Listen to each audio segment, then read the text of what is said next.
Assalamualaikum warahmatullahi taala wabarakatuh.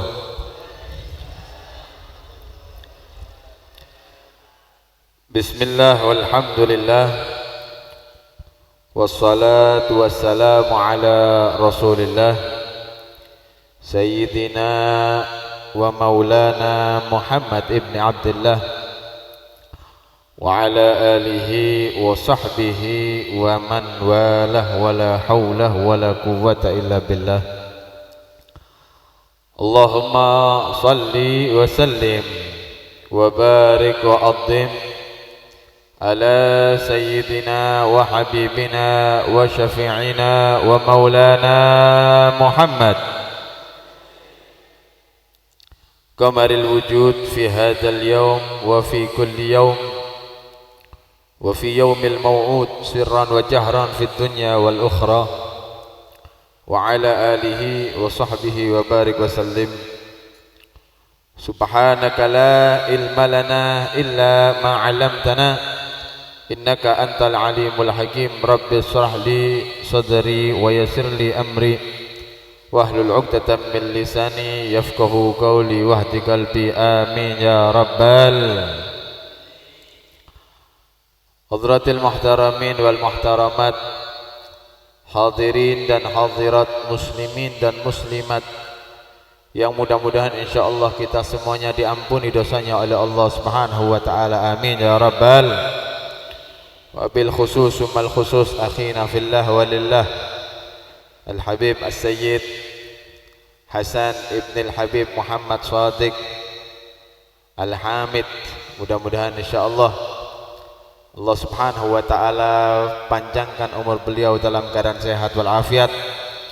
Selalu Allah beri kekuatan agar terus bisa membimbing kita orang yang awam ini untuk semakin mengenal Allah Subhanahu wa taala dan semakin cinta kepada Nabi Muhammad sallallahu alaihi wasallam. Amin ya rabbal. Wabil khusus yang saya hormati Ustadz Sunadi selaku ketua penyelenggara yang alhamdulillah telah memberikan sambutan yang saya tidak mengerti apa isi sambutannya. Allahumma shalli ala Muhammad. Nah, sebenarnya ini Habib Hasan salah ngundang ini. Masalahnya saya ini tidak bisa bicara bahasa Madura, tapi sekonek-sekonek tak napa nggih. Campur gado-gado insyaallah. Sedikit-sedikit ya. Kemudian yang saya hormati Ustadz Sauban, Ustadz Mohdor selaku ketua yayasan dan juga kepala desa Raja ya, Bapak Khasnan. Mudah-mudahan insyaallah beliau-beliau dan kita semua Allah panjangkan umurnya dalam keadaan sehat walafiat. Allah kabulkan segala hajat kita karena berkah sholawat. Mudah-mudahan insyaallah tidak berdiri kecuali dosa kita diampuni oleh Allah, kesalahan kita dimaafkan oleh Allah Subhanahu wa taala, dan mudah-mudahan hajat kita dikabulkan oleh Allah Subhanahu wa taala. Amin amin ya rabbal.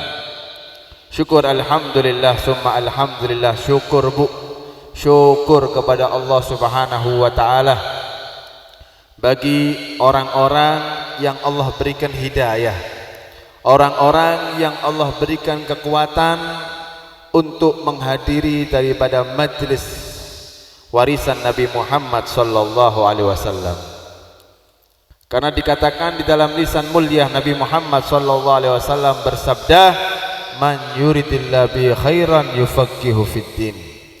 Siapa orang yang Allah kehendaki kebaikan, siapa orang yang dipilih oleh Allah untuk dikehendaki kebaikan. Apa itu kebaikan? Surga Allah Subhanahu wa taala. Siapa orang yang dikehendaki kebaikan oleh Allah, maka akan dimudahkan langkahnya untuk menuju daripada taman surga Allah Subhanahu wa taala. Akan dipermudahkan langkahnya untuk hadir majelis taklim. Makanya dikatakan Nabi Muhammad SAW, "Idza marartum biryadil jannah farta'u." Kalau memang ada di antara kita yang melewati daripada taman surga, mampir singgah. Apa itu taman surga? Ya seperti ini Pak, duduk sejenak membahas tentang warisan Nabi, ilmu syariat dan memuji Rasulullah. Ini adalah taman surga Allah, dalam artian orang yang duduk insya Allah menjadi orang ahli surga, menjadi calon orang-orang yang kelak akan berkumpul bersama Nabi Muhammad SAW. Amin ya rabbal. Syukur sama Allah. Bagaimana dengan hujan ini? Sebenarnya justru kita diuji. Kita ini diuji. Bayangkan hujan. Nah ini ujian Pak. Ya Allah, kepingin hadir, tapi ternyata gara-gara hujan dia mengurungkan niatnya. Justru orang-orang yang berhasil ini yang insya Allah merebut hati Allah dan hati Nabi Muhammad Sallallahu Alaihi Wasallam. Oleh karena itu syukur, alhamdulillah, mudah-mudahan insya Allah nikmat ini dijaga oleh Allah Subhanahu wa Ta'ala. Dan kemudian majelis ini menjadi majelis yang mulia karena dua hal. Yang pertama, kita membahas ilmu warisan Nabi. Yang kedua, kita bersolawat kepada Rasulullah. Allahumma sholli ala Muhammad. Makanya kalau kita ini setiap solawat, kalau kita baca Maulid Simtud Durar, di awal itu pasti dikatakan ya Rabbi sholli ala Muhammad waftah minal khairi kulla mughlaq. Karena berkah sholawat, iftah, bukakan ya Rabb, bukakan ya Rabb kulla mughlaq, segala sesuatu yang tertutup, segala sesuatu yang tertutup. Pak, kita ini punya masalah masing-masing. Kita ini punya masalah masing-masing. Selama kita hidup di dunia, kita pasti tak luput sama yang namanya masalah. Nah kemudian langkah yang tepat untuk menuntaskan, menyelesaikan masalah ini, berdoa kepada Allah Subhanahu wa Ta'ala. Majelis adalah tempat yang paling bagus untuk berdoa kepada Allah. Loh kenapa Beb? Karena kalau kita sendiri ini Pak, kadang doa kita tidak dikabulkan oleh Allah. Tapi kalau kita sudah kumpul seperti ini, kemudian kita memuji kekasih Allah Nabi Muhammad SAW, insya Allah tiap-tiap doa kita didengar dan dikabulkan oleh Allah Subhanahu wa Ta'ala.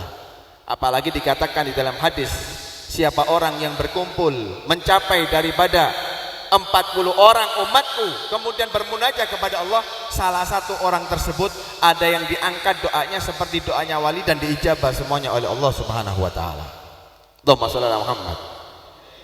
Doa Pak, kita ini butuh doa.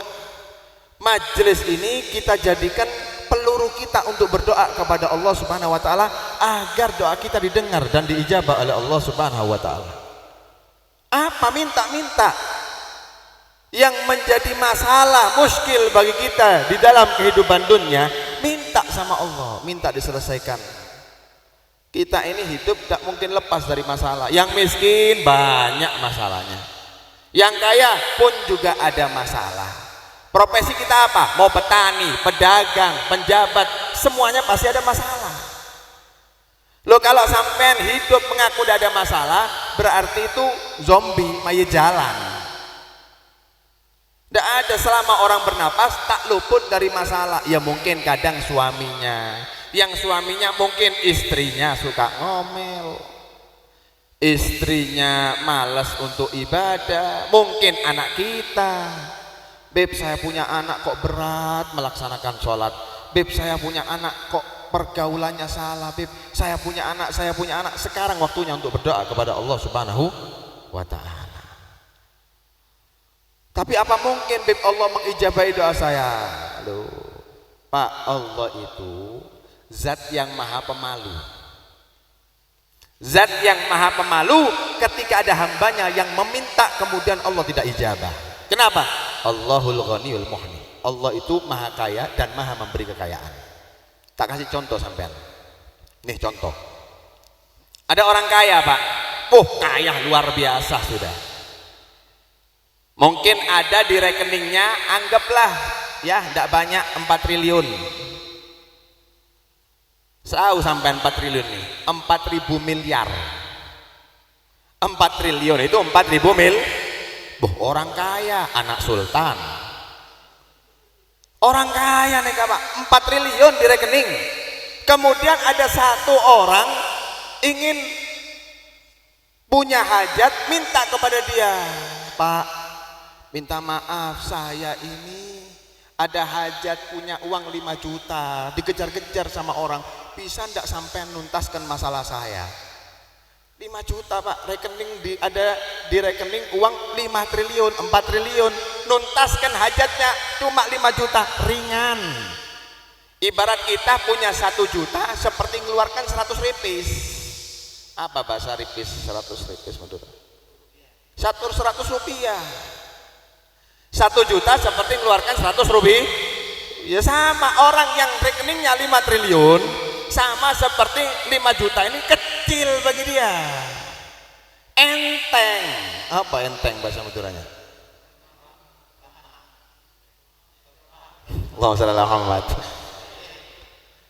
Ringan Pak. 5 triliun ini banyak. Sampean kalau punya anak nih mondok, punya anak mondok, setiap harinya sampean jajani 10 juta. Jangankan beli bakso, rombongnya bakso diborong. Anak sultan jajannya aja 10 juta per hari kali 1 bulan. 10 juta kali 30 berapa Pak? Wow, desa Raja ini ndak hubud dunia beb. Ndak bisa masalah dunia ini, hari sholawat semua. 10 juta kali 30 hari 1 bulan berapa Pak? 300 juta. Kali setahun mondok berapa? 300, anggap kali 10, yang 2 bulan libur dah. Udah kan bener, Ramadan biasanya Syakban itu 15 Syakban sampai 15 Syawal masuknya, berarti kan 2 bulan libur. Anggap mondoknya 10 bulan, 300 kali 10 berapa? 3 miliar. Saya punya anak mondoknya 10 tahun, 3 miliar kali 10 berapa? 3 miliar kali 10 berapa? 30 miliar Pak. Sampean punya anak mondok setiap hari 10 juta, kalau dibiayai setiap hari 10 juta selama 10 tahun cuma habis 30 miliar. Tadi di rekening berapa? 5 triliun, anggaplah 1 triliun. 1 triliun itu 1000 miliar, dikurangi 30 miliar berapa? Masih sisa 970 miliar Bib. Pak, 1 triliun itu banyak. Kalau sampai beli pentol, nih banjir pentol Raja ini. Wah, sallallahu Muhammad. Bisa dipahamin ya? Orang kaya itu jangankan 10 juta per hari, 5 juta. Anak saya 10 juta per hari, Beb. Cuma nuntaskan hajat nih 5 juta, enteng. Nih. Kalau ngasih tukang parkir datang ke Diva, Keraksan, tukang parkirnya dikasih 100.000 Pak. Kadang kalau datang senengnya 1 juta, mangap tukang parkirnya.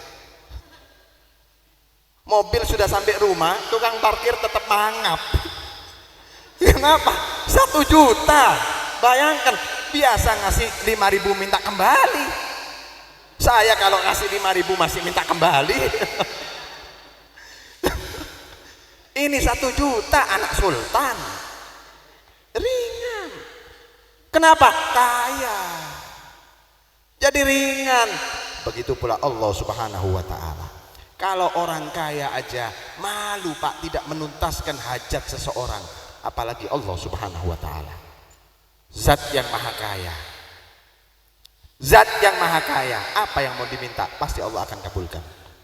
Bahkan dikatakan di dalam hadis Arba'in Nawawi, laukanat awwalukum wa akhirukum wa insakum wa jinnakum kanu ala sa'idin wahidin. Seandainya mulai awal sampai akhir, baik manusia maupun jin, kalian semua berkumpul di satu tempat, kemudian fasa'aluni, semuanya nih minta kepadaku, ya Rob saya minta rumah, ya kecil aja ya Rob, yang lapangannya tamannya 1 hektar, mobil nggak usah banyak-banyak ya Rob, 10 aja minta, kata Allah minta. semua nih mulai awal sampai akhir, Nabi Adam sampai nanti akhir zaman, semuanya kumpul minta kepada Allah sesuai dengan hajatnya masing-masing. Saya minta emas gunung, fadhal. Saya minta ini, saya minta itu, bahkan saya minta dunia seisinya. Apa kata Allah? Fa'ataitu, kemudian aku berikan kulla wahidin mas'alatahu, setiap salah satunya ini semua saya kabulkan hajatnya. Apa kata Allah? Mana koso mimma indi, yang kamu minta semuanya ini tidak mengurangi daripada kekayaanku, kata Allah Subhanahu wa taala. Illa, kecuali mengurangi sedikit. Kama kanal mikhyat, tahu mikhyat sampean jarum, Pak? Seperti jarum ida udkhila fil bahar, jika dimasukkan ada di lautan. Jadi ibarat lautan ini kekayaan Allah. Jika Allah mengabulkan semua permintaan, seperti kurangnya lautan nih kalau dimasukkan jarum kemudian diambil lagi sedikit, Pak. Bayangkan kekayaan Allah Subhanahu wa ta'ala. Allah maha kaya dan maha memberi kekayaan. Minta sama Allah, jangan khawatir, Allah menjamin, Pak. Ud'uni astajib lakum, minta sama aku akan kabulkan. Allah yang memerintahkan, Allah yang jamin. Nabi SAW bersabda, man lam yas'alillah yaghdab alaih, siapa orang yang tidak pernah minta sama Allah, Allah akan murka kepadanya.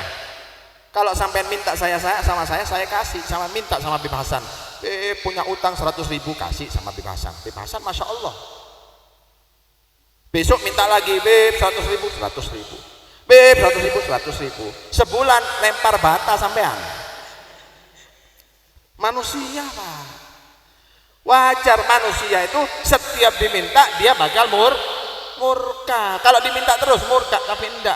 Semakin hamba Allah minta kepada Allah, justru Allah akan semakin cinta kepada hamba tersebut. Yang paling dicintai oleh Allah, hamba yang paling banyak berdoa kepada Allah Subhanahu wa ta'ala. Jadi ayo, Pak, minta. Ini waktunya kita berkesempatan supaya doa kita didengar oleh Allah Subhanahu wa ta'ala. Minta, ya Rabb, benar Habib, saya punya istri seperti ini, doakan. Saya punya anak seperti ini, doakan. Doakan.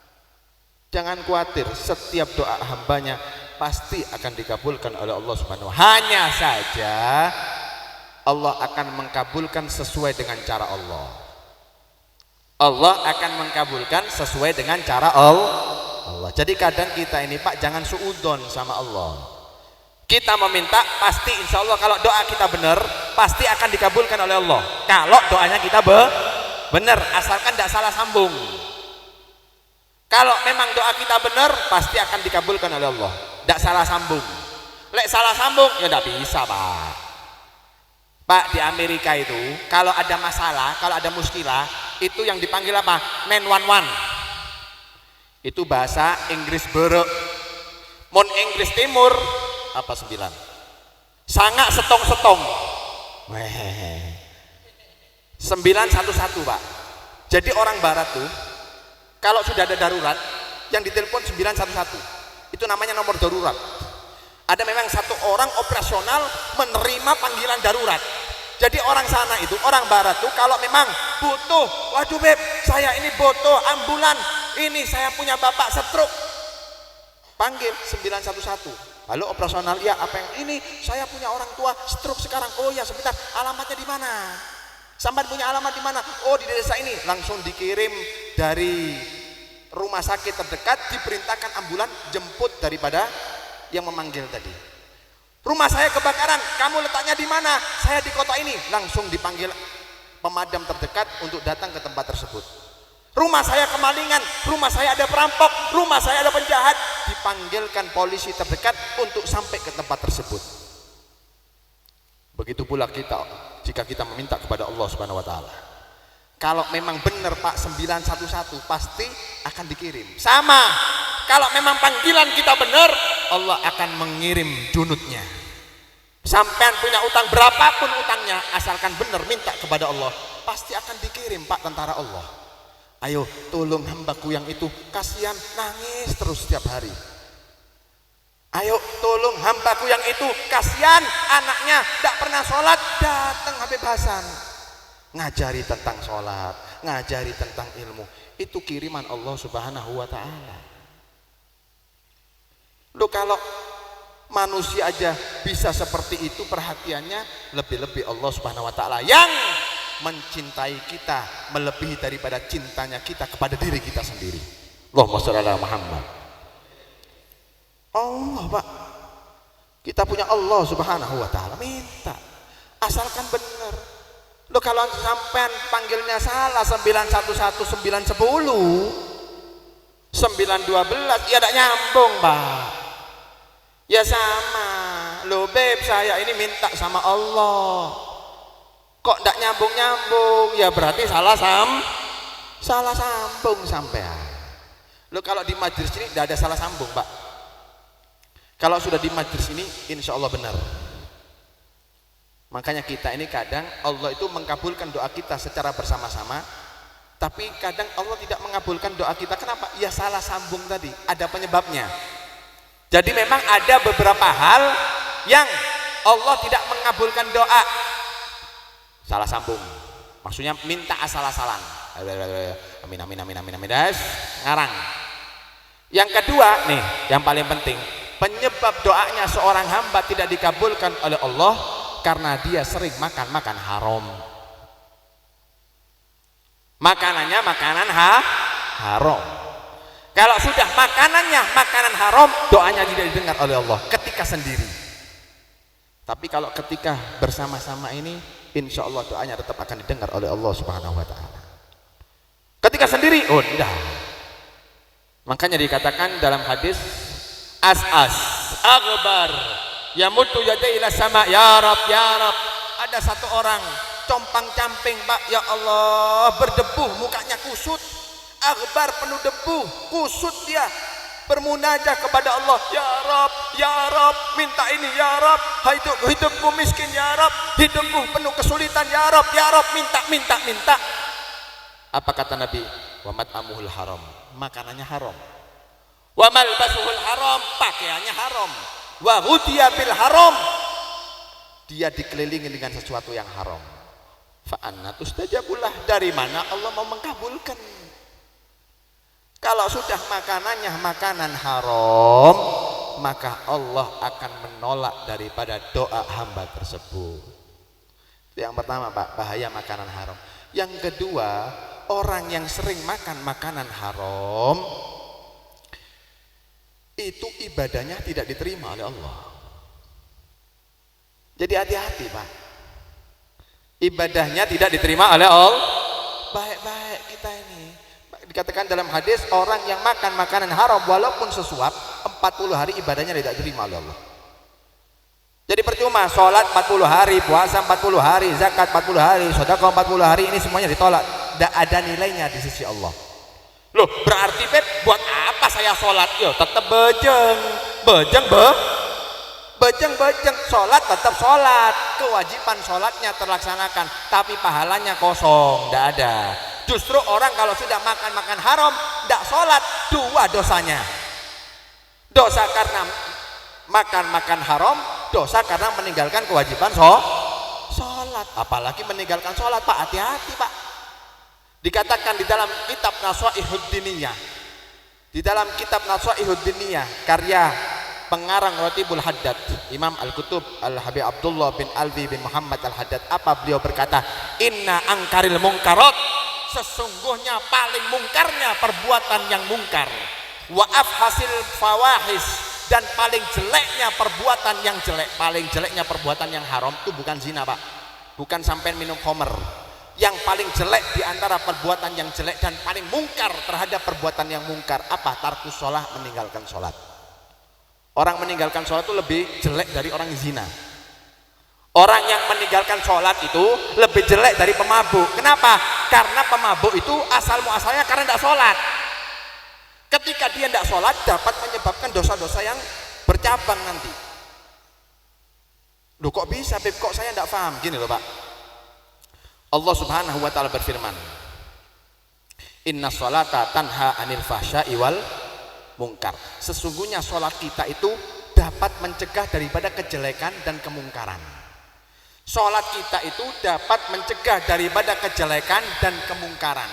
orang yang rajin sholat insya Allah tidak sering kena bala. Kalaupun dapat bala itu karena diuji, Allah ingin meningkatkan derajatnya. Bukan bala namanya, ujian, imtihan. Orang yang rajin sholat insya Allah tidak gampang terkena penyakit, tidak gampang terkena stroke, tidak gampang terkena darah tinggi, semacam-macam penyakit lah, apalagi corona tidak ada. Orang yang ahli sholat dijaga, imunnya itu sholat. Orang yang ahli sholat dijaga dari kejelekan baik zahir maupun batin. Kalaupun dapat kejelekan karena Allah ingin menguji, bisa dipahami nih. Yang kedua, sholat itu dapat mencegah dari kemungkaran.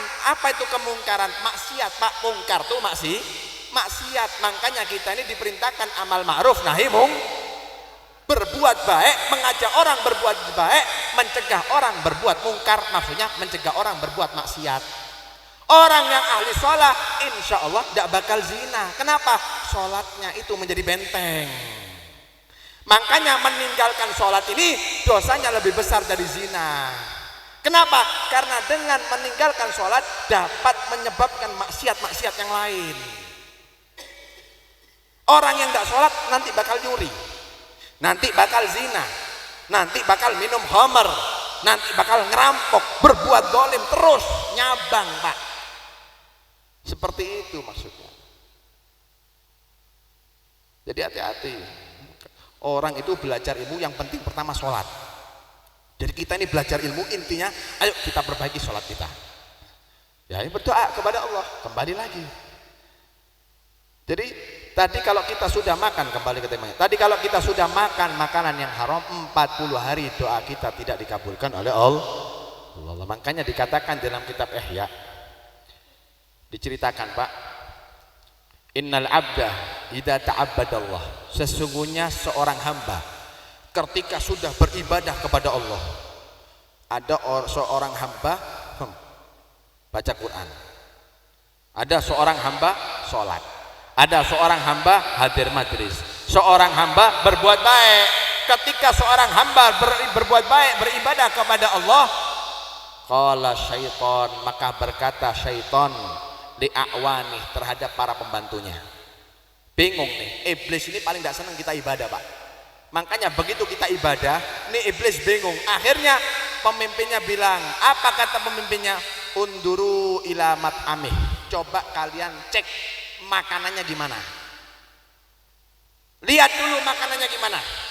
Fa in kana mat'amuhu mat'amasu da'uh, kalau memang makanannya makanan hasil jelek, maksiat, makanan yang haram, tinggalkan wis, tidak perlu diganggu tuh orang, tinggalkan aja nih, tidak perlu diganggu. Kafakum nafsah, cukup bagi kalian perwakilan dirinya dia. Maksudnya gimana? Orang yang makan makanan haram wis tidak diganggu sama setan. Kenapa? Karena ibadahnya tidak diterima oleh Allah, tidak diganggu. Aman sudah, wis tinggal no, tidak perlu diganggu lagi sudah. Allahumma sholli ala Muhammad. Nah, oleh karena itu terus gimana, Beb? Ya, ayo kita ini hadir di taman surga, intinya ingin memperbaiki kualitas hubungan kita kepada Allah dan Rasulullah. Orang itu kalau maksiat gampang, Pak. Kita ini setiap orang punya masa kelam masing-masing. Jangankan sampean yang ngomong ini juga dulu pernah kacir-kacir. Saya ini anak SMA-an, saya ini mengalami daripada kenakalan remaja, rusak. Tapi ketika kita bertobat, mari kita lupakan itu semuanya. Setiap orang pasti punya masa lalu masing-masing, punya buku hitam masing-masing. Jangankan kita lihat Sayyidina Umar. Sayyidina Umar, salah satu sahabat Rasulullah SAW. Beliau itu setiap harinya sebelum mengenal Nabi ahli mabuk, Pak. Ahli mabuk, bahkan orang yang ingin memenggal kepalanya Nabi. Bayangkan kita punya Nabi, kepalanya ingin dipenggal sama beliau. Tapi ketika beliau sudah mengenal Allah, mengenal Nabi, mengenal syariat, benar-benar berubah. Jadi bukan hitam putih, benar-benar putih. Benar-benar berubah. Karena sebab berubah, ingin mendekatkan diri kepada Allah dan Rasulullah. Sekarang kuburannya ada di samping Nabi Muhammad SAW. Sama kita ini juga orang pernah punya banyak dosa. Tapi sekarang ini kita tutup sudah. Ayo mulai sekarang kita perbaiki kualitas ibadah kita kepada Allah Subhanahu wa taala. Yang pertama, perbaiki sholatnya. Yang kedua, banyak berdoa kepada Allah. Banyak berdoa kepada Allah, minta ya Rabb ampuni dosa-dosa kami yang dulu pernah saya perbuat, maafkan ya Rabb, ikhlaskan apa yang telah saya laksanakan yang mengundang murkah-murkahmu itu tersebut ya Rabb, ampuni ya Rabb. Sekarang beri kami kekuatan untuk bisa semakin mendekatkan diri kepadamu, mendekatkan diri kepada Nabimu Muhammad sallallahu alaihi wasallam. Minta Pak. Oleh karena itu orang dulu itu kalau sudah hadir majelis dicatat.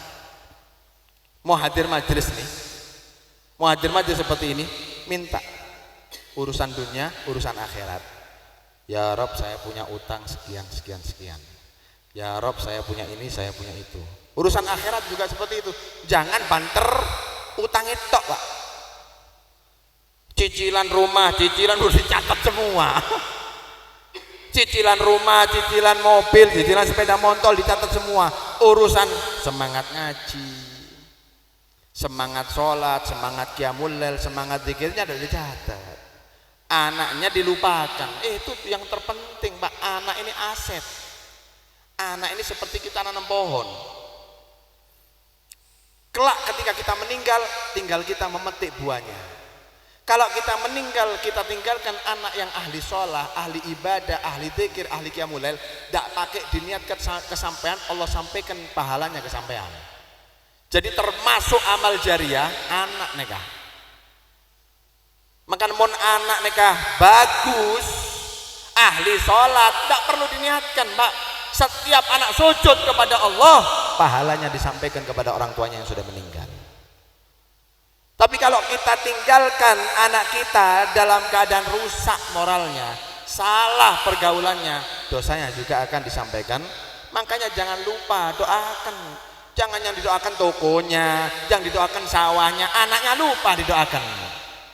Anak mereka terpenting. Kalau sawah ini urusan 10, 15 tahun, 20 tahun meninggal sudah bukan urusan kita lagi. Ini anak bakal berturut-turut, anak meninggalkan anak, anak meninggalkan anak. Kalau itu bagus semuanya, pahalanya akan disampaikan kepada kita. Oleh karena itu kita mohon kepada Allah Subhanahu wa taala, mudah-mudahan insyaallah hajat-hajat kita dikabulkan oleh Allah Subhanahu wa taala. Mudah-mudahan insyaallah harapan daripada kita pulang daripada majelis ini, kita semakin diberi kekuatan oleh Allah untuk mendekatkan diri kepada zat Allah Subhanahu wa taala.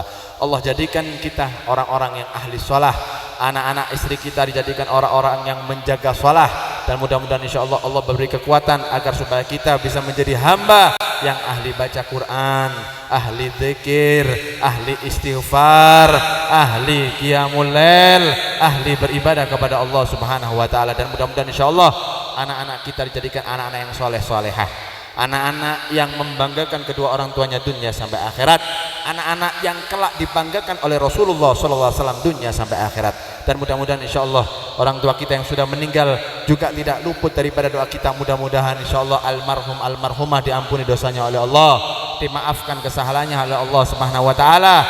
Mudah-mudahan insyaallah kuburannya Allah jadikan menjadi kuburan surga. Allahumma ja'alna hadza jam'an marhumah wa tafarruqana min ba'dihi tafarruqan ma'sumah wa la taj'al fina wa la ma'ana syaqiyan wa la mahrumah. Allahumma ja'alna bihudak wa la tuwallina waliyan siwak wa la taj'alna mimman khalafa amraka wa asak.